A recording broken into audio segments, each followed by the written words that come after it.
ये है information TV network और आप देख रहे हैं इंडिया न्यूज राजस्थान। आपकी आवाज का रखे मान। जोधपुर पुलिस ने आसाराम एंड कंपनी को कोर्ट में किया पेश। आसाराम समेत सभी 5 आरोपियों की न्यायिक हिरासत 6 नवंबर तक बढ़ी। 6 नवंबर को ही पुलिस पेश करेगी चार्जशीट।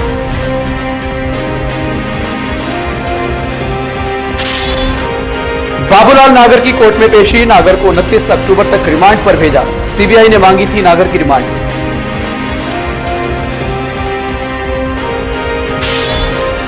राहुल गांधी के बाद आज राजस्थान में गरजेंगे मोदी। उदयपुर में होगी मोदी की रैली। 1 लाख तक की भीड़ जुटने का अनुमान। उदयपुर के सुखेर थाना इलाके में एक परिवार के 5 सदस्यों ने खाया जहर। 4 की हुई मौत। पति ने पहले सभी को जहर खिलाया, फिर कार को गिराया खाई में।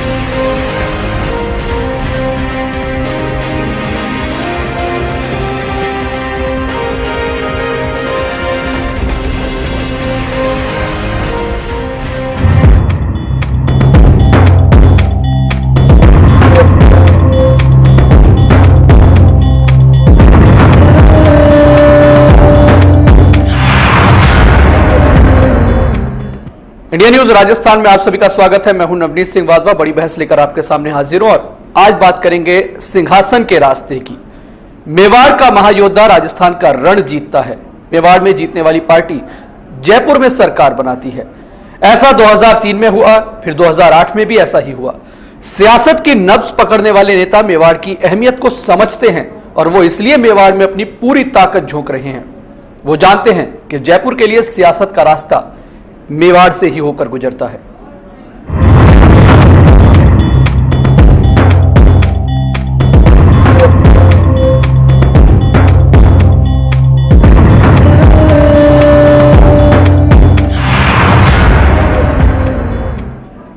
तो मेवाड़ की अहमियत को सभी राजनीतिक पार्टियां समझती हैं। इसीलिए सलूंबर में पहले राहुल गांधी रैली कर चुके थे और आज उदयपुर में नरेंद्र मोदी रैली करने वाले हैं। तो मेवाड़ में परचम लहराने वाली पार्टी जयपुर में तिरंगा फहराती है। मेवाड़ की 28 विधानसभा सीटें राजस्थान की सत्ता तय करने में अहम भूमिका निभाती हैं। इसीलिए कहा जाता है कि जयपुर का रास्ता मेवाड़ से होकर गुजरता है।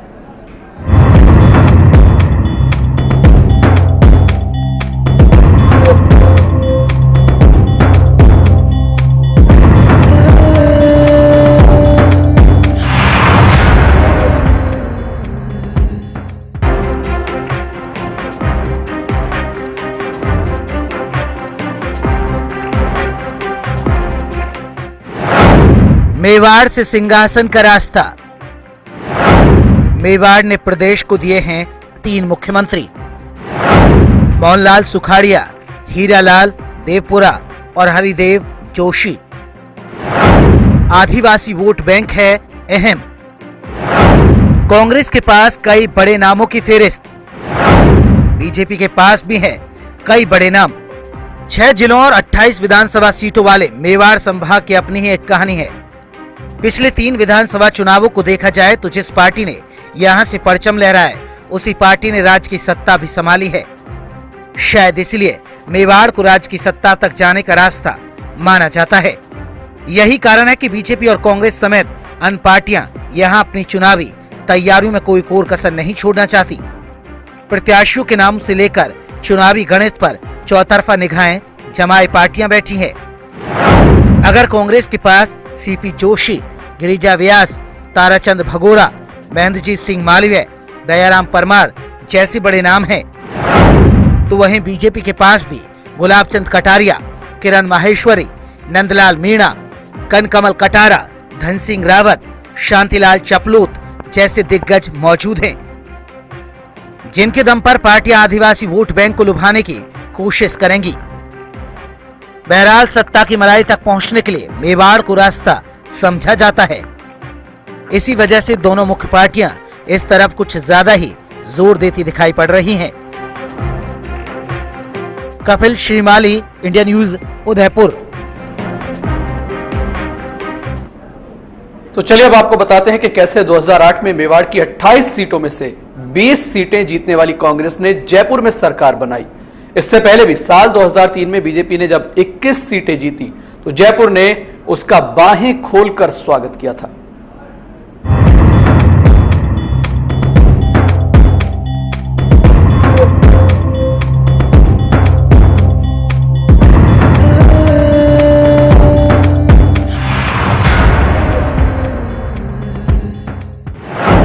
मेवाड़ से सिंहासन का रास्ता। 2008 में कांग्रेस के पास 20 और बीजेपी के पास 6 सीटें।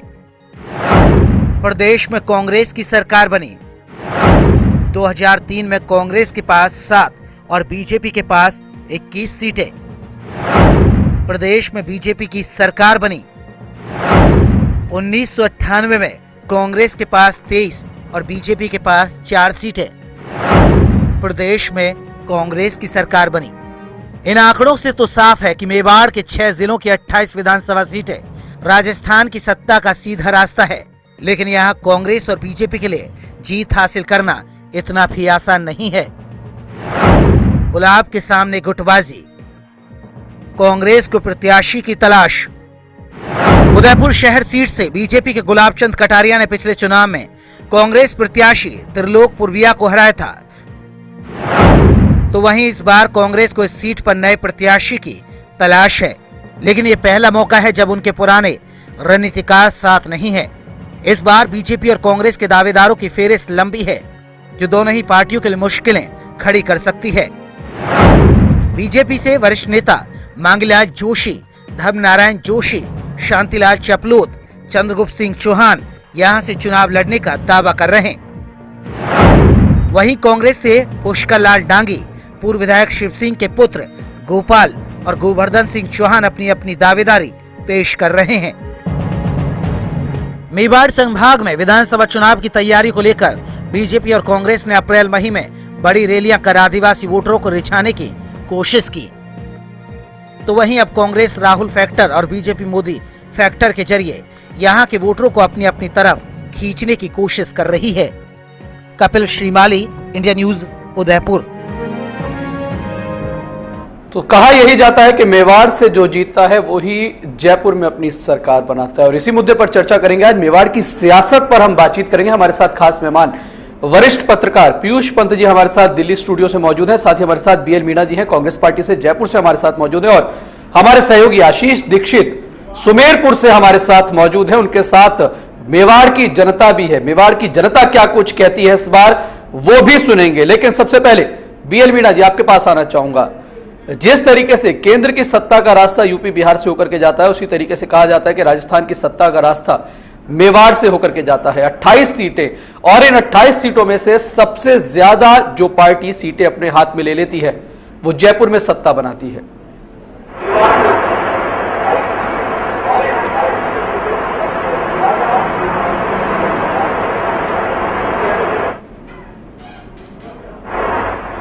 बीएल मीणा जी आपसे मैं जानना चाहूंगा, जिस तरीके से आज मेवाड़ की हम यहां पर बात कर रहे हैं, और मेवाड़ में जो पार्टी सबसे ज्यादा सीट लेकर के आती है वही जयपुर में सत्ता बनाती है, क्या आप इस बात से इत्तेफाक रखते हैं? चूंकि पिछले 3 चुनावों के समीकरण, पिछले 3 चुनावों के आंकड़े हम लगातार दर्शकों को दिखा चुके हैं।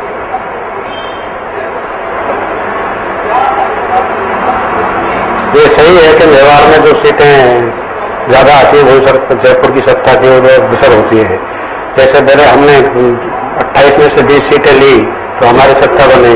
2003 में बीजेपी ने ली तो उनकी सत्ता बनी। 1998 में हमने ली तो हमारी सरकार बनी।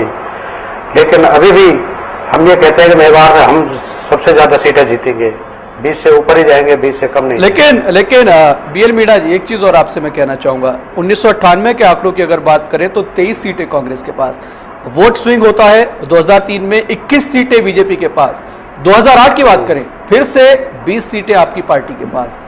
अब 2013 अगर इसी तरीके से वोटों को स्विंग किया गया, वोट अगर इसी तरीके से स्विंग हुए तो मुश्किल है आपकी पार्टी का जीतना वहां पर।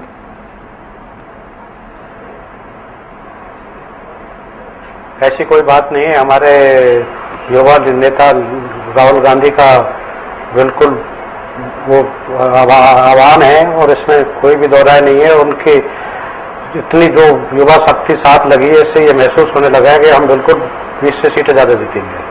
चलिए, 20 से ज्यादा सीटें जीतेंगे दावा आपका है। राहुल गांधी की आपने वहां पर बात की कि लगातार वो वहां पर डटे हुए हैं और यही वजह है कि सियासत के खेल में मेवाड़ की अहमियत केंद्र की राजनीति के पुरोधा भी समझते हैं। इसलिए कांग्रेस ने आदिवासी अंचल में एक रैली की थी और ऐसे में अब नरेंद्र मोदी भी वहां पर गरजने वाले हैं। मेवाड़ में मुकाबला, मेवाड़ जीतकर जयपुर फतेह। मेवाड़ का विजेता सचिवालय के सिंहासन पर बैठता है। मेवाड़ के महाभारत को जीतने वाली पार्टी केंद्र में सरकार बनाने में भी अहम भूमिका निभाती है। मेवाड़ के आदिवासी यहां की 5 लोकसभा सीटों का फैसला तो करते ही हैं, साथ ही वांगड़ और गुजरात से लगती हुई लोकसभा सीटों की किस्मत भी तय करते हैं। मेवाड़ की सियासी अहमियत को समझते हुए कांग्रेस ने सलूम्बर उदयपुर में राहुल गांधी की रैली की। इसके बाद अब बीजेपी गुजरात सीमा से लगते उदयपुर और आसपास के जिले राजसमंद, चित्तौड़गढ़ और भीलवाड़ा में मोदी की लोकप्रियता को भुना रही है। मेवाड़ के आदिवासी वोटर की सियासी हैसियत है कि अब तक यहां इंदिरा गांधी, राजीव गांधी, अटल बिहारी वाजपेयी और लाल कृष्ण आडवाणी जैसे दिग्गज नेता रैली कर चुके हैं। मेवाड़ में विधानसभा की 28 सीटों को झोली में डालने के बाद ही जयपुर में सरकार बनाई जा सकती है। इसी बात को समझते हुए बीजेपी प्रदेशाध्यक्ष वसुंधरा राजे ने स्वराज संकल्प यात्रा की शुरुआत नाथद्वारा से की। इसके बाद कांग्रेस ने मेवाड़ वांगड़ के आदिवासियों को अपने पाले में करने के लिए राहुल गांधी की सलूम्बर में सभा की। मेवाड़ वांगड़ में बीजेपी की पकड़ मजबूत करने के लिए और आदिवासियों को रिझाने के लिए आरएसएस ने बेड़ेश्वर धाम में विराट हिंदू सम्मेलन किया। इसके बाद बीजेपी ने मोदी की रैली रखकर मेवाड़ में अपनी जीत तय करने का दांव खेला है। मेवाड़ में कांग्रेस के पास गिरिराज व्यास और सीपी जोशी जैसे मजबूत नेता हैं।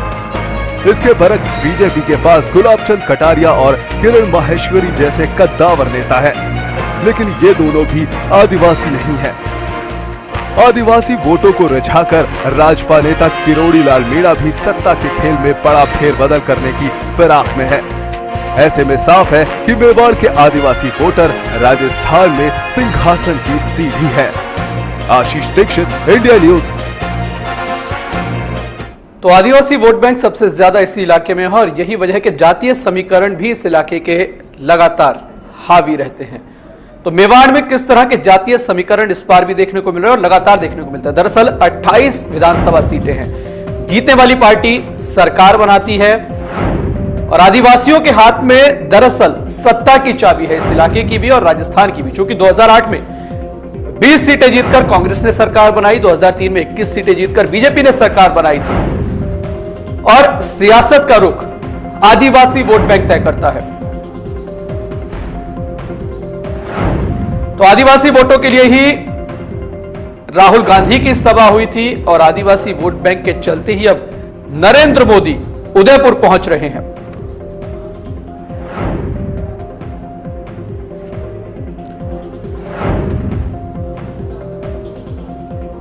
तो लगातार इस मुद्दे पर चर्चा हम कर रहे हैं। हमारे साथ खास मेहमान भी मौजूद हैं।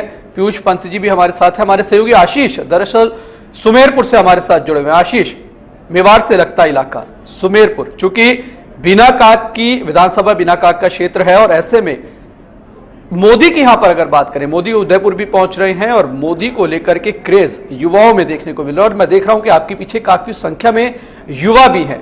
ऐसे में नरेंद्र मोदी को लेकर क्या कुछ राय राजस्थान का युवा रखता है?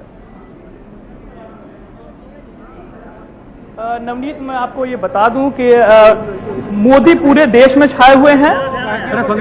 राहुल गांधी सलूम्बर गए और राहुल गांधी ने वहां नारा दिया कि 3-4 रोटियां खाएंगे और कांग्रेस को लाएंगे। लेकिन मोदी पूरे देश में भ्रमण कर रहे हैं और अब वो मेवाड़ वांगड़ की धरती पर आए, उदयपुर आए हैं और वो मेवाड़ वांगड़ की जनता को पूरी तरह से रिझाने की कोशिशों में लगे हुए हैं। आज देखना है मोदी रैली में क्या बोलते हैं, कैसे वो जनता को रिझाते हैं। मेवाड़ वांगड़ की बात करें तो यहाँ पूरा का पूरा क्षेत्र आदिवासी है। आदिवासी इलाका है, इसलिए यहाँ पर 38 सीटें हैं, जिसमें से 25 सीटें इस बार कांग्रेस के पास है, 11 ही बीजेपी के पास है और एक निर्दलीय और एक जेडीयू के पास है। हालांकि जेडीयू इस बार बीजेपी से अलग हो चुकी है और पूरा का पूरा समीकरण जैसा देखा जा रहा है चुनाव में क्या बैठता है ये देखने वाली बात है। समीकरण तो देखना ही होगा आशीष क्या बैठता है, लेकिन जनता, इलाके की जनता क्या कुछ राय रखती है नरेंद्र मोदी को लेकर के, वो जानिए आप जनता से। हाँ, जनता से जानते हैं। आइए आपको जनता की ही राय सुनाते हैं कि नरेंद्र मोदी के बारे में उनकी क्या राय है। हाँ, तो नरेंद्र मोदी, अगर देश को बचाना है तो नरेंद्र मोदी की जरूरत है, देश को आजाद कराना है तो नरेंद्र मोदी की जरूरत है। नरेंद्र मोदी, नरेंद्र मोदी, नरेंद्र मोदी, जन की यही पुकार, जन की यही पुकार, नरेंद्र मोदी। तो जाहिर सी बात है कि नरेंद्र मोदी को लेकर के राजस्थान की जनता भी काफी उत्साहित है और आज उदयपुर की धरती पर नरेंद्र मोदी पहुंच रहे हैं। देश का दुर्भाग्य है कि 65 सालों में कांग्रेस ने इस देश को गर्त में ले जाया है। उम्मीद की किरण अटल बिहारी वाजपेयी में दिखी थी, अब पूरा देश मोदी के रूप में देश का प्रधानमंत्री शीर्ष नेतृत्व चाहता है। हम सब चाहते हैं कि इस देश का प्रधानमंत्री नरेंद्र मोदी बने और इस देश को पूरे विश्व के इतिहास में एक ऐसा सम्मान दिलाए जैसा इतिहास हम ये पूरा भारत चाहता है। इतिहास में सम्मान दिलाए। नरेंद्र मोदी से बहुत ज्यादा उम्मीद है लोगों को। मेरे पीछे आप कितनी ज्यादा है, मैं और एक बुजुर्ग हमारे साथ उनसे बात करने की कोशिश करेंगे हम। बताइए नरेंद्र मोदी को लेकर आपके। पूर्व से लेकर पश्चिमी तक, उत्तर से लेकर दक्षिण, एक ही लहर चल रही है, मोदी मोदी मोदी। तो जाहिर सी बात है मोदी की लहर यहाँ पर चल रही है, सूरज लाना है, यही आम पब्लिक की भावना है। नरेंद्र मोदी को लेकर सुराज ला सकते हैं नरेंद्र मोदी, और वसुंधरा का भी यही नारा है कि सुराज आए राजस्थान में। ऐसे में जाहिर सी बात है सुराज आए राजस्थान में। कोशिश लगातार बीजेपी की यही है। आशीष रहिए आप हमारे साथ। पीयूष पंत जी, आप बताएंगे नरेंद्र मोदी को लेकर क्या सोचते हैं, क्या सोचती है पाली की जनता? हम तो ये चाहते हैं कि जब तक नरेंद्र मोदी है तो देश आजाद है, नहीं तो फिर अभी देश बर्बाद है। नरेंद्र मोदी अगर आएंगे तो ही देश आजाद होगा, ऐसा इन लोगों का सोचना है, पाली की जनता का। चलिए और बात करते हैं हम। भाई हमारे तो ऐसा है कि नरेंद्र मोदी को लाना है और पैरा फेरी एरिया हटाना है। नरेंद्र मोदी देश को बसाना है। नरेंद्र मोदी जिंदाबाद। तो जाहिर सी बात है आशीष, नरेंद्र मोदी की लहर यहां पर देखने को मिल रही है। पीयूष जी आपके पास आना चाहूंगा, रहिए आशीष हमारे साथ। पीयूष जी, जिस तरीके से आज मेवाड़ की हम यहां पर बात कर रहे हैं, 28 सीटें मेवाड़ की हैं, 6 जिले, 20 सीटें कांग्रेस ने पिछली बार ली थी और राजस्थान में सत्ता अपनी बनाई थी। 2003 में 21 सीटें बीजेपी ने ली थी और सत्ता अपनी बनाई थी। लगातार समीकरण जो है वो मेवाड़ के पक्ष में आते हैं और ये कहावत कि राजस्थान की सत्ता का रास्ता मेवाड़ से होकर के जाता है। जी देखिए, अगर आंकड़े देखें चुनाव के, जो पिछला चुनाव था, जो अभी हुआ था, जो 2008 में हुआ था, 2003 का या उसके पहले जो चुनाव हुआ था, तो जैसा आप भी बता रहे थे कि उसमें जिस पार्टी को यहाँ की जो कुल सीटों की अधिक संख्या की सीट मिली है, वही जो है जयपुर में सत्तानशी हुआ है। तो ये बात खास है कि ये मेवाड़, और खासकर ये है कि यहाँ पे आदिवासी बहुल इलाका है ये, और यहाँ पे जो पूरे राजस्थान में लगभग 25 जो है आदिवासी सीटें हैं, उनमें से 16 सीटें जो हैं वो यही इसी मेवाड़ क्षेत्र में, उदयपुर इलाके जो है ये जो ये संभाग है यहाँ पे हैं। तो निश्चित रूप से जो यहाँ पे अपनी जीत हासिल कर लेता है वो राजस्थान में वो सत्ता गद्दी पे बैठता है। ये बात तो स्पष्ट है जो जिस तरह से हम आंकड़े देख रहे हैं। लेकिन इस बार क्या होगा ये, क्योंकि इस बार जो है जहां तक आदिवासी समाज के प्रतिनिधित्व के रूप में मीणा भी मैदान पे हैं, और पहले तो ये था कि आदिवासी मतों को जो है या तो भाजपा अपने कब्जे में करती थी, जैसे वसुंधरा सिंधिया जब आई थी 2003 में, तो सारे के सारे जो मत है यहाँ के, उनको बहुमत से जो है यहाँ के आदिवासियों ने जिताया था। इसी तरह 2008 में जो है कांग्रेस को स्वीप किया था और दिया था और वो सत्ता में आई थी, उसको अधिक सीटें मिली थी। लेकिन इस बार चूंकि मीणा भी अपनी पार्टी को लेके वो और सामने खड़े हैं, और चूंकि वो आदिवासी के ही प्रतिनिधि हैं, इसलिए मुझे लगता है कि इस बार ये थोड़ा सा देखने लायक होगा। यानी कि जो पिछली बार जो तमाम जो आदिवासी वोट बैंक था जो कांग्रेस को मिला था, जिसकी वजह से 20 सीटें लेने में इस इलाके में कांग्रेस सफल हो पाई थी, वो वोट बैंक छिटकता दिखाई दे रहा है किरोड़ीलाल मीणा की तरफ।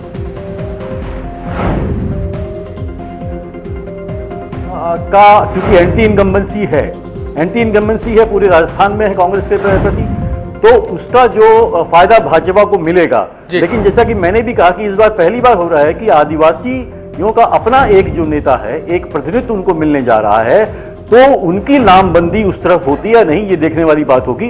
तो मुझे लगता है इसका नुकसान कांग्रेस को होगा और फायदा, चूंकि जैसा कि ऐसा ये एक ट्रेंड भी है कि एक बार जो है भाजपा को ये जनता देती है, आदिवासी जनता, और एक बार कांग्रेस को देती है। वो एंटी इनकम्बेंसी का ही फैक्टर है, क्योंकि वहां पे विकास भी नहीं होता है। चलिए बीएल मीणा जी, आपके पास आना चाहूंगा। जिस तरीके से पीयूष जी कह रहे हैं कि एंटी इनकम्बेंसी फैक्टर अगर काम करता है तो आपको नुकसान होगा इलाके में, सहमत हैं आप इस बात से?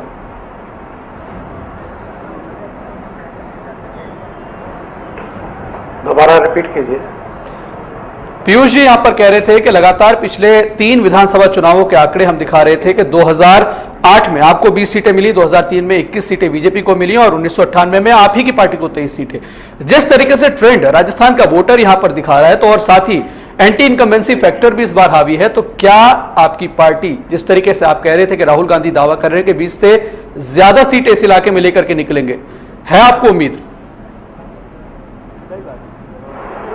जी बिल्कुल, सीटें ज्यादा आएंगी हमारी, 20 से भी ज्यादा आएंगी जी। ना, मोदी फैक्टर कोई काम नहीं करेगा।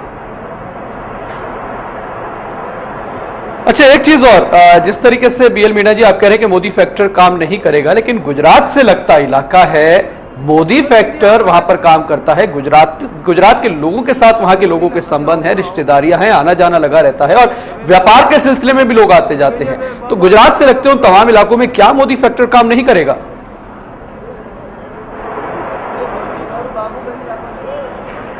नहीं, ऐसा नहीं है, मिलने जुलने गलत बात है, लेकिन हमारी सरकार की भी सारी मेवाड़ में भी क्या है, कांग्रेस का पहले से ही अच्छा बहुमत रहा है कि 1,000 पर जरूर लूज हुए हैं जी। इसलिए मेवाड़ में भी अभी भी हमारी कांग्रेस की भारी सीटें आएंगी। बीएल मीणा जी, जिस तरीके से आप कह रहे हैं कि तमाम जो आप कह रहे हैं कि कांग्रेस का वहां पर सीटों का आंकड़ा अच्छा रहा है, लेकिन सुमेरपुर से हमारे सहयोगी अभी हमारे साथ मौजूद थे, जनता वहां की मौजूद थी और एक लहर जनता में भी मोदी को लेकर के सुमेरपुर तक में दिखाई दी है। तो आप कह रहे हैं कि जो गुजरात से लगते इलाके हैं वहां पर कोई मोदी फैक्टर नहीं है?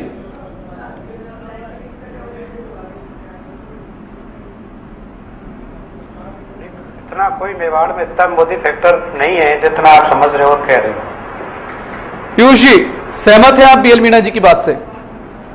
नहीं, देखिए, चूंकि मोदी का प्रभाव लगातार हम देख रहे हैं, अभी जैसा कि जनता भी वहां कह रही थी, अब चूंकि मोदी आने वाले हैं वहां, सभा को संबोधित करने वाले हैं, तो एक उत्साह हो सकता है।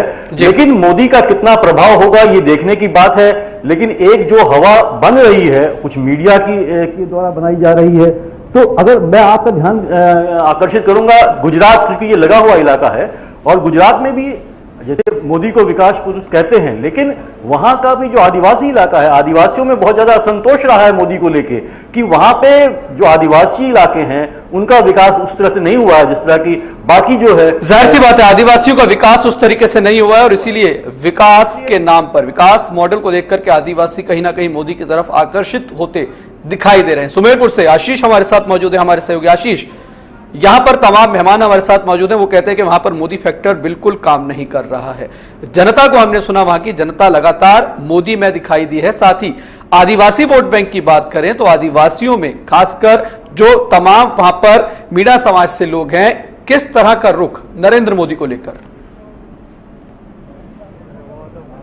नवनीत, मैं आपको बता दूं कि किरोड़ी मीणा जो है कैंडिडेट सिलेक्शन यात्रा लेकर यहां पहुंचे और वो पूरे मेवाड़ और वांगड़ क्षेत्र में आदिवासियों को रिझाने के लिए लगे हुए हैं। राहुल गांधी आए, वो भी आदिवासियों को रिझाने की कोशिशें कर रहे हैं। अब नरेंद्र मोदी आए हैं, आदिवासियों को रिझाने की कोशिश कर रहे हैं। आदिवासी क्षेत्र जनता बहुत सीधी होती है और वो एक पक्ष में वोट करती है और जहां तक देखा जाए तो ये गुजरात से लगा हुआ इलाका है। नरेंद्र मोदी चाहते हैं कि उनकी तरफ जाए और भाजपा की तरफ सारा वोट एक साथ जाए, क्योंकि आदिवासी एक साथ देते हैं वोट और पूरा आदिवासी फैक्टर इस बार चुनाव में बहुत मायने रखेगा। हमारी टीम किस्सा कुर्सी कई कार्यक्रमों में गई, 4-6 जगह हम कार्यक्रम भी कर चुके हैं, आगे भी 40 जगह करेंगे कार्यक्रम। जहां जाते हैं जनता नारे लगाती है मोदी मोदी मोदी मोदी। तो ये तो बिल्कुल फैक्टर है, मोदी फैक्टर इस बार चुनाव में, राजस्थान चुनाव में बहुत ज्यादा महत्व रखने वाला है। हमारे साथ और कुछ लोग हैं, हम उनसे बात करते हैं कि मोदी फैक्टर कितना इस बार चुनाव में सामने आने की कोशिश करेगा। आप बताइए कि मोदी फैक्टर क्या है? क्या मोदी फैक्टर इस बार राजस्थान चुनाव अगर देश को बचाना है तो नरेंद्र मोदी को लाना है। नरेंद्र मोदी आएगा तो देश में भ्रष्टाचार पूरा मिट जाएगा। यही सब पूरे देशवासियों की शुभकामनाएं है और नरेंद्र मोदी ही प्रधानमंत्री बनेंगे भारत के। तो नरेंद्र मोदी ही प्रधानमंत्री भारत के बनेंगे, इनका कहना है। और हम लोगों से बात करते हैं, आप बताइए कि नरेंद्र मोदी ही क्यों प्रधानमंत्री बने भारत के? क्योंकि नरेंद्र मोदी युवा लोगों में शक्ति है जो नरेंद्र मोदी युवा लोगों में वो शक्ति है जो उम्मीद की किरण जगा सकती है। नरेंद्र मोदी देश का प्रधानमंत्री बनना चाहिए। देश के युवा लोगों की धड़कन है नरेंद्र मोदी। युवाओं का कहना है कि नरेंद्र मोदी देश की धड़कन है, युवाओं की धड़कन है और नरेंद्र मोदी को प्रधानमंत्री बनना चाहिए। हम बात करते हैं कि क्यों नरेंद्र मोदी प्रधानमंत्री बने और क्या उम्मीदें? क्योंकि वो भाविक आदमी है। गुजरात में 10 साल में एकदम मेट्रो सिटी बना दिया। आज राजस्थान, छत्तीसगढ़, एमपी में आज भी गुंडागर्दी बहुत है, इसलिए सब लोग मोदी को ज्यादा चाहते हैं। मोदी को ज्यादा चाहते हैं। हाँ। मोदी को ज्यादा चाहते हैं। मोदी को क्यों चाहते हैं लोग, आप बताना चाहेंगे? हाँ सर, देश के प्रधानमंत्री मोदी भी बनना चाहिए। बस ये भी देश के प्रधानमंत्री मोदी को बनना चाहिए। मोदी भी बनना क्यों बनना चाहिए मोदी को देश के प्रधानमंत्री को? नरेंद्र, क्योंकि महंगाई को कम करना चाहिए और नरेंद्र मोदी प्रधानमंत्री बनना चाहिए, क्योंकि देश के प्रति उनका विचार अलग है कोई, इसलिए देश के प्रति विकास करना और अधिक से अधिक महंगाई। युवाओं का कहना है कि देश के प्रति मोदी आएंगे तो देश के प्रति विकास होगा, विदेशों तक देश की ख्याति पहुंचेगी। और लोगों से बात करते हैं कि नरेंद्र मोदी क्यों फैक्टर है राजस्थान चुनाव में, खास तौर पर राजस्थान चुनाव में मोदी क्यों फैक्टर है? मोदी इसलिए फैक्टर है क्योंकि देखो, जहां तक कि हम कह सकते हैं भाजपा, जहां तक भाजपा देश में राज कर चुकी है, तो भाजपा का ऐसा संघर्ष बहुत मायने रखता है और कांग्रेस को इस राज्य से हटाना। जाहिर सी बात है आशीष, युवाओं को हमने सुना, युवाओं में मोदी का बड़ा क्रेज यहां पर देखने को मिल रहा है, फिर चाहे उत्तर प्रदेश हो या राजस्थान हो। रघुवीर मीणा जी इस वक्त हमारे साथ हमारे दिल्ली स्टूडियो से जुड़ गए हैं, उदयपुर से सांसद हैं। रघुवीर जी, स्वागत है आपका इस पूरी चर्चा में। जिस तरीके से आज हम चर्चा कर रहे हैं कि जो मेवाड़ की राजनीति है, आदिवासी वोट बैंक को झिटकने के लिए तमाम पार्टियां पुरजोर कोशिश कर रही हैं। राहुल गांधी वहां पर जा चुके हैं, अब नरेंद्र मोदी आज सभा करने वाले हैं। आप उस इलाके की राजनीति को अच्छे से समझते हैं, आपसे मैं जानना चाहूंगा कि क्या कुछ फैक्टर उस पूरे मेवाड़ के इलाके में काम करते हैं जो कि वोट बैंक, आदिवासी वोट बैंक खासतौर पर हर बार एक ही पार्टी पर सीधा जाके पड़ता है? देखो, नरेंद्र मोदी जी गुजरात से एक सांप्रदायिक पोटली बांध के जी और पूरे देश में घूम रहे हैं, पर इस पोटली का आदिवासियों में कोई फर्क इसलिए नहीं पड़ना है। नरेंद्र मोदी राजस्थान से लगते हुए हैं जी, हर चुनाव में आते हैं, भाषण दे के जाते हैं और नाना तरह के सपने बिखेर के जाते हैं जी, और उन सपनों का कोई असर आता नहीं है। अभी राजस्थान में जो गुजरात से लगता हुआ इलाका है, वहाँ हमारे ट्राइबल सप्लान एरिया है, 17 सीटें हैं और 17 सीटों में से 2 सीटें भारतीय जनता पार्टी के पास है, 15 सीटें हमारे पास है जी। अब गुजरात की बात करें तो गुजरात में राजस्थान से लगता हुआ इलाका जो आदिवासी इलाका है, वहाँ 13 सीटें हैं। 13 में से 3 सीटें भारतीय जनता पार्टी के पास है, 10 सीटें कांग्रेस के पास है जी। गुजरात में आदिवासी एसटी सीटें कहें तो टोटल 27 सीटें हैं। 27 सीटों में से 16 सीटें कांग्रेस के पास हैं, 10 सीटें भारतीय जनता पार्टी के पास हैं और 1 सीट जेडीयू के पास है। तो इस तरह से भारतीय जनता पार्टी का या नरेंद्र मोदी का आदिवासियों में किसी तरह का कोई प्रभाव नहीं है जी। लेकिन रघुवीर जी, बड़ा सवाल ये उठता है फिर आदिवासियों में प्रभाव किसका है? आदिवासी किसकी तरफ इस बार स्विंग होंगे? आदिवासी हमेशा कांग्रेस के साथ रहे हैं। कोई विशेष परिस्थितियां कभी बन गई होगी अलग चीज है, वरना भारतीय जनता पार्टी के साथ आदिवासी कभी नहीं रहे हैं और देश के आदिवासी कांग्रेस के साथ हमेशा रहे हैं जी। और उनकी आस्था कांग्रेस के साथ है और कांग्रेस में ही उनका भरोसा है। चलिए, जयपुर से जितेंद्र मीणा जी भी इस वक्त हमारे साथ जुड़ गए हैं, बीजेपी के नेता हैं। जितेंद्र जी, जिस तरीके से रघुवीर जी यहाँ पर कह रहे हैं कि आदिवासी हमेशा से कांग्रेस के पास रहे हैं, सहमत हैं आप रघुवीर जी की बात से? मैं आपकी बात से निश्चित सहमत हूं, लेकिन आज तक कांग्रेसियों ने केवल आदिवासियों की राजनीति करी, आदिवासियों के ऊपर सीधी सीधी मैं आपसे कहना चाहता हूँ जी, सुन पा रहे हैं आपको, मैं बोलिए आपसे जितेंद्र कहना जी। चाहता हूँ कि जैसा कि आदिवासियों की राजनीति कांग्रेस ने की, जी, तो उसमें ये निकल के सामने आया कि जब देश आजाद हुआ तो 24 करोड़ रुपए में आपने पूरा पाकिस्तान बना दिया। लेकिन आज आदिवासियों की इतनी सुविधा दी है, बाद में 99 अरब खर्च करे, बाद में आपने समाज के लिए आज तक कुछ, आज भी वो समाज गरीब ही बना हुआ है, वो गांव आज भी गरीब का गरीब ही है। क्यों नहीं ये चीज में बदलाव आया? कहीं न कहीं की योजनाएं ऐसी रही कि आदिवासियों के नाम पे इन्होंने जो फंड भी रिलीज किया, कहीं न कहीं उन नेताओं ने अपनी जेब में रखा। नहीं, आज भी इतने सालों बाद भी, 65 साल बाद भी आदिवासी वहीं भूखा है, वहीं पड़ा है, और हर समाज ने, हर वर्ग ने तरक्की करी, लेकिन क्यों नहीं मेरे आदिवासी समाज ने तरक्की? ये बहुत बड़ा सवाल कांग्रेस के लिए। जाहिर सी बात है, बड़ा सवाल है पीयूष जी, सवाल वाकई बड़ा है। हर बार वोट स्विंग होता है, हर बार आदिवासी अलग अलग पार्टियों पर भरोसा जताते हैं, लेकिन पार्टियों की तरक्की हो जाती है, सरकारें पार्टियां बना लेती हैं, लेकिन उनका विकास नहीं हो पाता है। यही अहम सवाल है, और इसी सवाल को लेके ही शायद जो है हर बार जो है आदिवासी जो है कभी एक पार्टी को वोट देते हैं और कभी दूसरी पार्टी को वोट देते हैं, लेकिन हर बार ठगे जाते हैं जी। इसीलिए मैं कह रहा हूं कि इस बार चूंकि एक पार्टी उनकी अपनी पार्टी, जिस तरह से आपने देखा वो उत्तर प्रदेश में जो है मायावती दलितों को जो है ऑर्गेनाइज करके और बहुजन पार्टी लेके आई है, उसी तरह आज उनके पास एक विकल्प है इस बार में, और हो सकता है कि आदिवासी इस बार ये तय कर लें कि भाई हमें जो पारंपरिक जो मेन मुख्य जो पार्टियां हैं वो हमारा विकास तो करती नहीं है, इसलिए लिहाजा हमें अब इस बार इनको वोट देना चाहिए।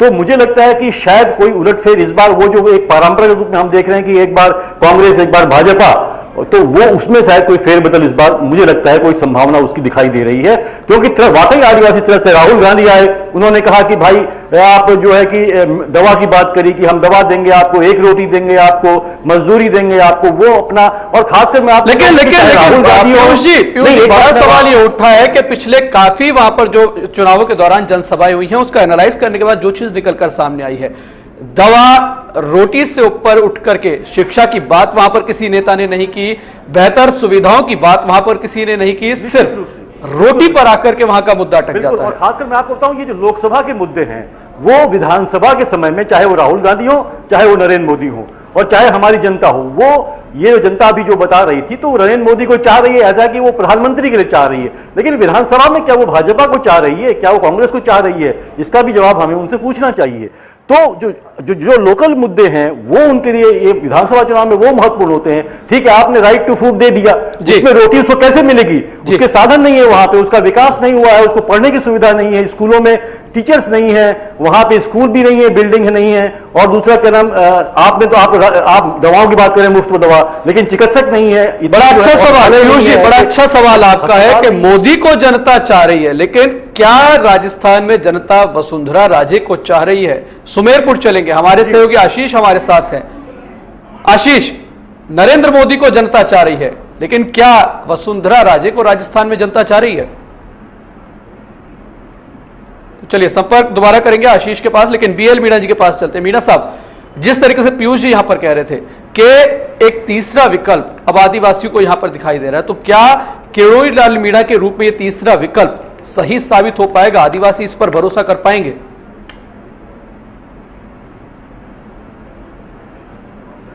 इस पर आदिवासी बिल्कुल भरोसा नहीं कर पाएंगे, और ये किरोड़ी लाल का जो फैक्टर है ये भी वहां काम नहीं करेगा। सीधा हमारा आदिवासी बेल्ट शुरू से ही कांग्रेस ही रहा है और कांग्रेस का ही रहेगा, और सरकार ने हमारी कोई विकास में कोई कमी नहीं छोड़ी है।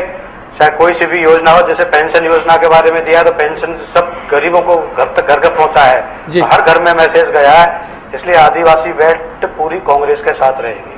चलिए, कांग्रेस के साथ रहेगी। रघुवीर जी बहुत अच्छे से समझते हैं आदिवासी वोट बैंक कांग्रेस के पास रहेगा, लेकिन रघुवीर जी, जिस तरीके से किरोड़ी लाल मीणा लगातार इलाके में सक्रिय रहे, यात्रा लेकर के निकले और आदिवासियों को एकजुट करने की कोशिश उनकी तरफ से की गई, क्या ये जो सेंध लगाने की कोशिश यहां पर कांग्रेस पार्टी के वोट बैंक में की जा रही है किरोड़ी लाल मीणा की तरफ से, वो कामयाब हो पाएंगे? देखो, किरोड़ी लाल मीणा कितना ही घूम ले जी, हेलीकॉप्टर लेके आवे चाहे पैदल घूम ले, आदिवासी ठगाने वाला नहीं है। जो लोग कभी आदिवासियों के बारे में जानते नहीं थे, वो अपनी धरातल जहां राजनीति करते थे वहां से खिसकने लगी, तो वो जाके जैसे तैसे करके अपनी जमीन बनाने के लिए आदिवासी क्षेत्र में घूमने लगे, बातें सपने दिखाने लगे, परंतु आदिवासी इतना भोला नहीं है। लेकिन रघुवीर जी फैसला करता है। रघुवीर जी, आप कह रहे हैं कि आदिवासियों को रुझाने के लिए एक जमीन वहां पर बनाने के लिए आदिवासियों में घूमने लगे और तमाम बड़ी पार्टियों के नेता भी घूम रहे हैं उस वोट बैंक को लेने के लिए। राहुल गांधी सलूम्बर पहुंचे थे और अब नरेंद्र मोदी पहुंच रहे हैं। जहां आदिवासी इलाका है जी, वहां हमेशा आधार कांग्रेस का रहा है और 2003 को छोड़ के बाकी सब समय हर समय कांग्रेस का ही वहां बहुमत रहा है। चलिए, आज भी मात्र 2 सीटें भारतीय जनता पार्टी के पास है 31 सीटों में से। लेकिन रघुवीर जी, आप कह रहे हैं कि कांग्रेस का ही वर्चस्व वहां पर रहा है, मात्र 2 सीटें भारतीय जनता पार्टी के पास हैं, लेकिन जो नरेंद्र मोदी रैली करने जा रहे हैं, क्या इस रैली के जरिए मोदी वहां पर आपके वोट बैंक में सेंध लगा पाएंगे? देखो, मैं नरेंद्र मोदी का तो जो रैली हो रही है जी, वो तो पता नहीं 2 महीने पहले से रैली कर रहे हैं, वो तैयारी कर रहे हैं। पर वहां अभी थोड़े दिन पहले सलूम्बर में हमने राहुल जी की रैली की थी, वो 1 सप्ताह भी नहीं मिला था जी। इससे शॉर्ट टर्म में हमने बिल्कुल रिमोट इलाके में रैली करके जी और वहां के लोगों की आस्था हमने दिखा दी कि कांग्रेस के साथ उनका क्रेज कितना है। ये उदयपुर शहर में कर रहे हैं जहां चारों तरफ आवागमन के साधन हैं और 2 महीने पहले घूम घूम के और कटोरा लेके हर दुकानदारों के पास घूम रहे हैं, निवेदन कर रहे हैं, आदिवासियों के नाम से रैली करके पूरे शहर में गलियों गलियों घूम रहे हैं जी। और आज दिख जाएगा कि कितने बड़ी रैली होती है। राहुल गांधी जी और मोदी जी के कंपैरिजन आज करके दिखाएंगे तो अपने आप दिख जाएगा। अच्छा, एक चीज और रघुवीर जी, जिस तरीके से आदिवासी वोट बैंक की आप बात करें कि कांग्रेस के पास ही वो वोट बैंक है और कहीं भी नहीं जाएगा, क्या यही वजह थी कि इलाके से तमाम नेताओं को उठा करके, सांसदों को उठा करके मंत्री पद दिए गए? सीपी जोशी मंत्री रह चुके हैं, हालांकि अब महासचिव हैं, लेकिन गिरिजा व्यास को उसके बाद मौका दिया गया। तो कहीं ना कहीं इस पूरे इलाके के वोट बैंक को कि वो सदा रहे कांग्रेस पार्टी के पास, कहीं और ना जाए, नुमाइंदगी सरकार में इस इलाके की रहे। ऐसा नहीं है, वो कांग्रेस के साथ आदिवासियों को जोड़े रखने के लिए ये नहीं बनाए हैं। मैं आपको एक बात बताऊं, पिछले लोकसभा चुनाव में 2 सीटें वहां हैं, डूंगरपुर बांसवाड़ा और उदयपुर, 2 ट्राइबल सीटें हैं उस क्षेत्र में और दोनों ऐतिहासिक वोटों से जीती हैं। बांसवाड़ा डूंगरपुर कंप्लीट ट्राइबल विधानसभा क्षेत्र है उसमें। राजस्थान में प्रथम आया था, वो वहां का उम्मीदवार जीता था जी। मैं जीता था, उसमें 7 कॉन्स्टिट्यूंसियां हमारे ट्राइबल, 1 जनरल की कॉन्स्टिट्यूंसी थी उदयपुर शहर की, वो 1,66,000 के करीब जीता था। वो इतिहास में पहली बार कोई इतने वोटों से जीता। तो इसका मतलब ये है कि आदिवासियों का रुझान हमेशा कांग्रेस पार्टी के साथ रहता है जी। और कांग्रेस पार्टी के साथ ही रहेगा। तो कांग्रेस पार्टी के साथ ही रहेगा। जितेंद्र मीणा जी, रघुवीर जी यहां पर दावे कर रहे हैं कि कांग्रेस पार्टी के साथ ही रहेगा, इनकी पोजीशन लगातार टाइट है, नुमाइंदगी भी वहां पर लगातार की जा रही है, गिरिजा व्यास वहां पर हैं, सीपी जोशी उस इलाके से आते हैं। आपकी क्या कुछ तैयारियां मेवाड़ को कब्जाने की?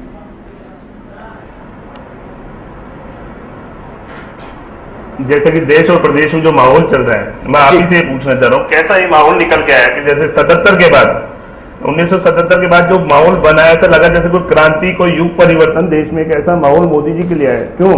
क्योंकि उनके साथ लोगों की जन भावना है, लोग उनमें अपने आप को देखते हैं। नेता 2 तरीके के हमने देखे, एक तो जबरदस्त नेता, एक जबरदस्ती नेता। कहीं कहीं मुझे लग रहा है कांग्रेस किसी को जबरदस्ती नेता बना के थोपना चाह रही है, जो कि जनता बिल्कुल नकारने के बिल्कुल मूड में आ गया। जैसा कि सुराज संकल्प यात्रा में हमने देखा, वसुंधरा जी को देखने जो लाखों लाखों लोग रोज निकल के आए, कहीं कहीं जनता की भावना है कि भारतीय जनता पार्टी को ये अपनी सत्ता की चाबी जनता सौंपना चाह रही है। चलिए, एक चीज और आपसे मैं जानना चाहूंगा, जिस तरीके से आप कह रहे हैं कि लहर यहां पर लोगों में है, क्या ये लहर नरेंद्र मोदी की है या फिर वसुंधरा राजे की है? नरेंद्र मोदी वोट बैंक के लिए आ रहे हैं, वोट मांगने के लिए आ रहे हैं, लेकिन बड़ा सवाल ये है, नरेंद्र मोदी जगह जगह पहुंच रहे हैं, लेकिन क्या राज्य बीजेपी में वसुंधरा राजे का क्रेज राज्य की जनता में है या नहीं?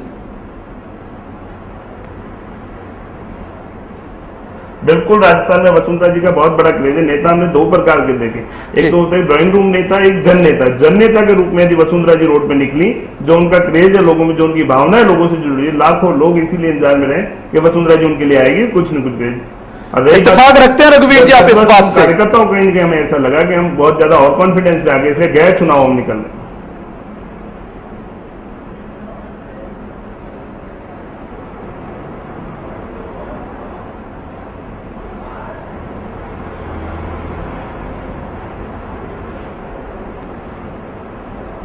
चलिए, तकनीकी कारणों से संपर्क नहीं हो पा रहा था। रघुवीर जी, फिर से मेरा सवाल यही है, क्या आप जो जितेंद्र मीणा जी ने यहां पर बात कही उससे इत्तेफाक रखते हैं?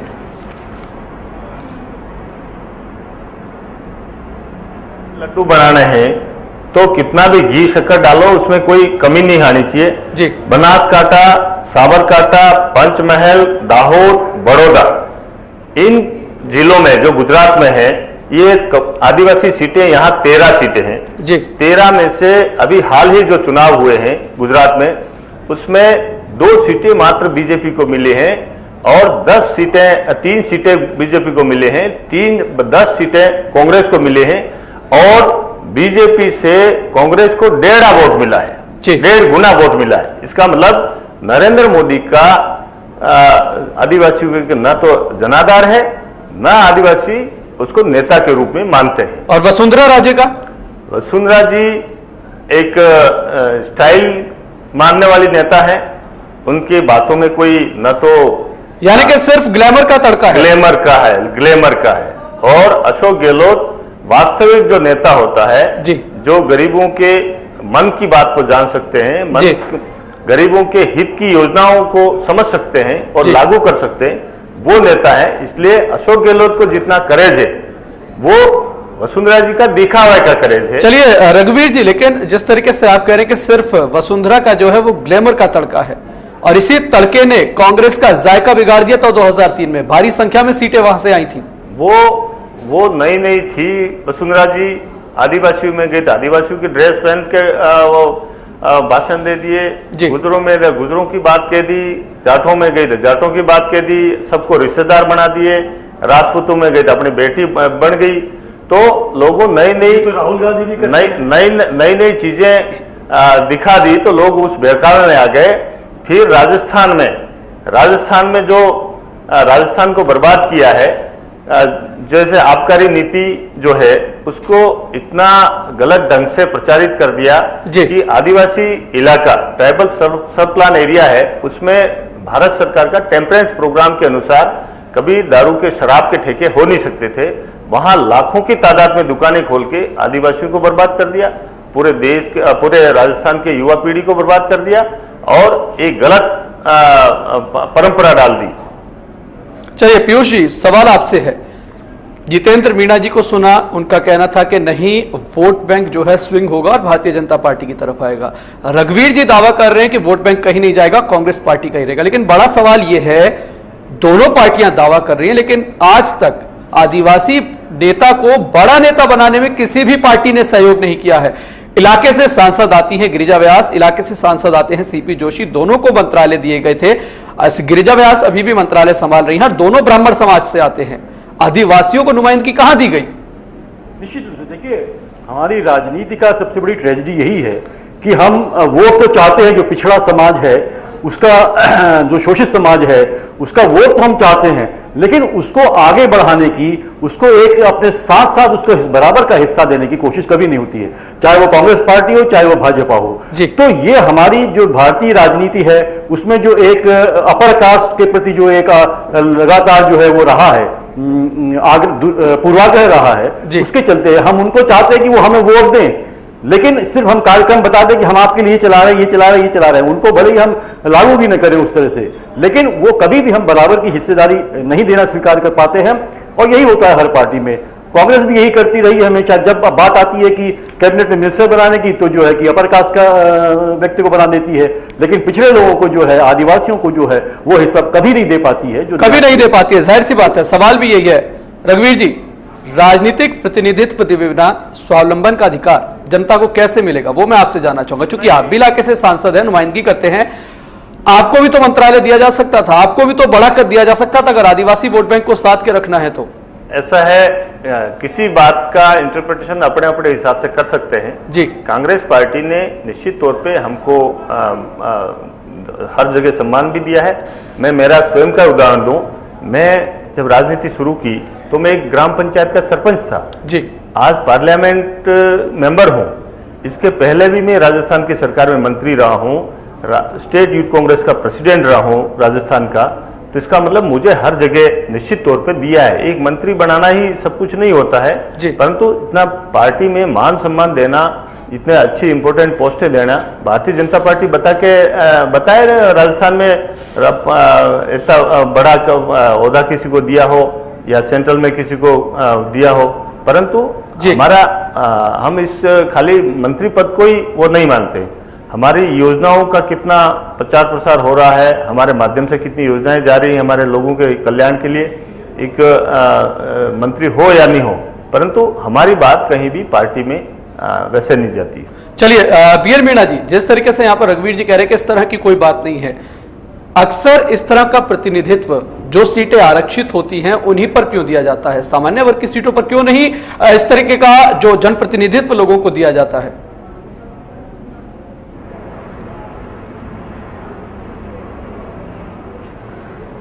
ऐसा है, सामान्य सीट के जो नेता है, हमारे नेता, वो लीडरशिप का चुनाव होता है जी। अगर जो हमारे सामान्य सीट से दोनों नेता जो से केंद्रीय मंत्री बनाए गए हैं जी, वो बहुत बड़े लीडर हैं। स्टेट में भी हमारे 3 मंत्री यहाँ महेंद्र मालवीय, दयाराम परवार, मांगीलाल गरासिया यहाँ पे बनाए हैं। और अशोक गहलोत ने आदिवासी विकास में इतना बेल्ट पे विकास किया है कि जो घर घर में आज जहाँ नाज नहीं पहुंचता था, आज वहां नाजों के भंडार पड़े हुए हैं। चलिए जितेंद्र मीणा जी, जिस तरीके से कह रहे हैं कि आदिवासियों को लुभाने के लिए कांग्रेस ने हर वो काम किया है, बीएल मीणा जी कह रहे हैं, आपसे मैं जानना चाहूंगा इलाके में जीत की तैयारियां आपकी कैसी हैं, जबकि आपकी पार्टी लगातार और खासकर गुलाब चंद कटारिया आपसी गुटबाजी से, जो पार्टी की आपसी गुटबाजी उससे लगातार जूझ रहे हैं, किस तरीके से कांग्रेस का सामना करेंगे? नहीं, अभी हमारी पार्टी में ऐसी कोई आपसी गुटबाजी नहीं रही है। वसुंधरा जी हमारे सर्वस्वी नेता होके पूरी पार्टी ने उनको नेतृत्व उनको दिया है और फ्री हैंड करके उनको राजस्थान में सत्ता लाने के लिए अधिकृत किया। मैं आपको बताना चाहता हूँ, जो पार्टी आदिवासियों के हित की बात करती है, आज भी आदिवासी वहीं का वहीं खड़ा है। आज कहते हैं इन्होंने अनाज बांटा, पहले इन्होंने फोर्टिफाइड कुपोषण दूर करने के लिए बांटा, फोर्टिफाइड आज आटा इन्होंने बंद कर और अनाज बांटने लगे। अनाज बांट के मैं ये कहना चाहता हूँ कि आदिवासी युवाओं को आप रोजगार दीजिए, वो आपकी दया पे आपकी भीख पे नहीं रहना चाहता, उसका हक है, आप उसे रोजगार दें, उसको बराबर की लाइन में लाके खड़ा कर आगे लाए, वरना आदिवासी यदि आदिवासी रह जाएगा और अग्रणी लोग अग्रणी रहते, तो ये देश जब खत्म होगा जब आदिवासियों की भलाई सोच के उनको बेरोजगारी खत्म करके उनके रोजगार के अवसर यदि उन्हें कहीं दिए गए, तब कहीं जाके वो मुख्य धारा में आके जुड़ेगा, वरना ये आदिवासी और जनरल समाज की हमेशा खाई बनी रही। एक बात मैं आपसे और शेयर करना चाहूंगा, जो डॉक्टर करोड़ीलाल की जो पार्टी की बात हो रही है कि आदिवासियों का मसीहा, आदिवासियों का मसीहा है नहीं, क्योंकि पिछले 40 साल से वो राजनीति कर रहे, अब उनको आदिवासियों की इतनी क्या याद आई, क्यों कहीं जाहिर सी बात है चुनावों के दौरान इस तरीके से आदिवासियों के पता नहीं कितने मसीहे निकलकर सामने आ जाते हैं। रघुवीर जी, आदिवासियों के विकास की यहां पर बात हो रही है, अगर आदिवासियों का विकास देखना है तो त्रिपुरा जाकर देखें हम लोग, किस तरीके का विकास वहां पर आदिवासियों का हुआ है, किस तरीके से डेवलपमेंट काउंसिल वहां पर बनाए गए हैं। क्या इस तरीके का काम यहां नहीं हो सकता? यहां सिर्फ आदिवासियों के वोट बैंक लिए जाते हैं और सिर्फ 2 जून की रोटी उनको मयसर हो पाती है।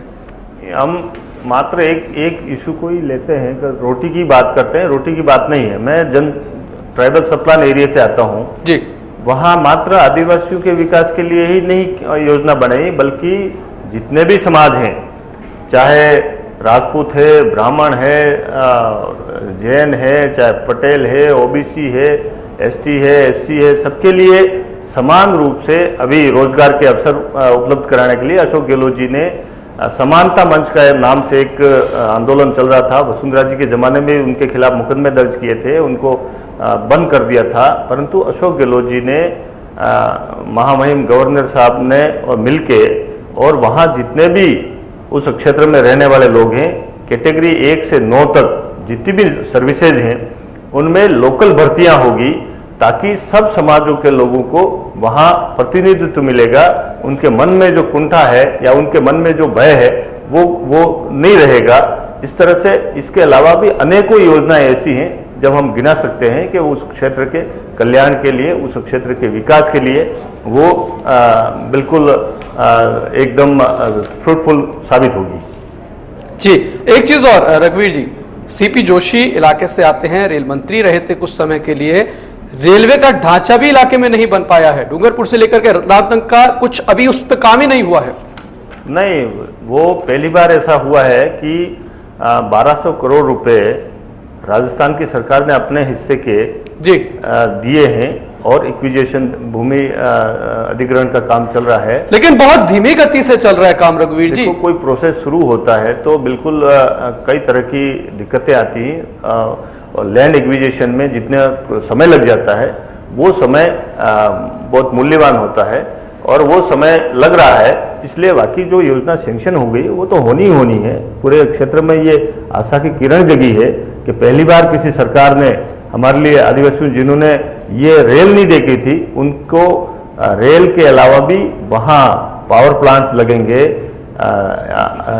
अदर मेडिकल कॉलेज वगैरह, ये जितने भी विकास की योजनाएं हैं वो उस क्षेत्र में लागू होने जा रही है। चलिए पीयूष जी, समय की बेहद कमी है, आखिर मैं एक सवाल इनसे पूछना चाहूंगा जी, पूछिए। योजनाएं लगी, क्या उनमें वहाँ के जो आदिवासी स्थानीय हैं उनको रोजगार मिलेगा? निश्चित तौर पर नहीं मिलेगा। वहाँ पावर प्लांट कह देते हैं, पावर प्लांट रहा है, दो पावर प्लांट आएंगे, बड़ी बड़ी कंपनियां आती हैं, सरकार उनको आने देती है, उनको फैसिलिटेट करती है। क्या कहना है वहीं के लोग पावर प्लांट लगाएंगे क्या? नहीं वहां के नहीं लगाएंगे, काम तो वहां के लोग कर सकते हैं उसमें, क्यों नहीं करेंगे? लेकिन ये सरकार मेडिकल कॉलेज नहीं, पॉलिटेक्निक कॉलेज योजनाएं बनी। सवाल बड़ा रघुवीर जी यही है कि तमाम योजनाएं लाई जाती हैं लेकिन इलाके के लोगों को उसका विकास, इलाके लोगों को उसका लाभ नहीं मिल पाता है। समय की बेहद कमी है। बीएल मीणा जी, आपके पास आना चाहूंगा। आप चूंकि चुनाव है, लगातार आदिवासियों के वोट बैंक को साधने की कोशिश हर पार्टी की तरफ से की जा रही है। मोदी फैक्टर कितना काम करेगा?